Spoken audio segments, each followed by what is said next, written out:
The National Emergency Management Agency leadership paid an assessment evaluation visit to Jos, North Central Nigeria, where a two-story school building collapsed in which over 200 students, including teachers, were trapped and were eventually rescued.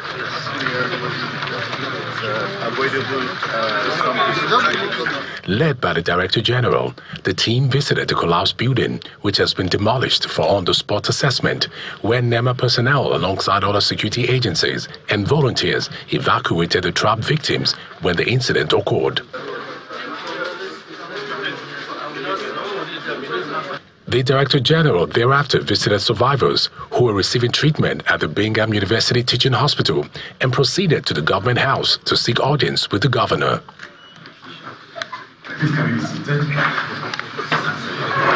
We want to turn it into a very proactive organization, and we will need the help of the states to be able to achieve that. I want to also use this opportunity to really commend you, because the SEMA here was truly up and doing, and sometimes we do not get that sort of cooperation from states. But because of how coordinated they were, it was much easier for NEMA to come in as second responders to assist in the evacuation. The recent disaster in the state has prompted Plateau State government to take proactive steps to look into equipping the State Emergency Management Agency with the assistance of NEMA and other agencies. This has taught us that we must not rest on our oars.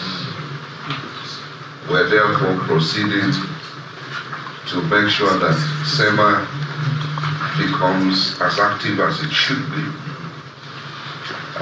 We are also proceeding, by God's grace, to cascade emergency management down to our local governments.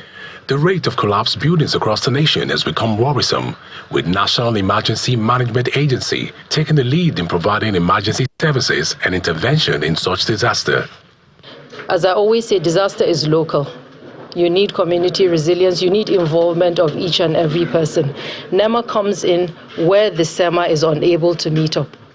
And that is the whole purpose. And what we've seen on display today is the perfect synergy between NEMA and SEMA, and that was how we're able to limit the damage. The Plateau State government has mandated concerned authorities to immediately embark on assessment and integrity tests of school buildings, as well as other buildings that are on waterways or access roads, as a means of curtailing further occurrence.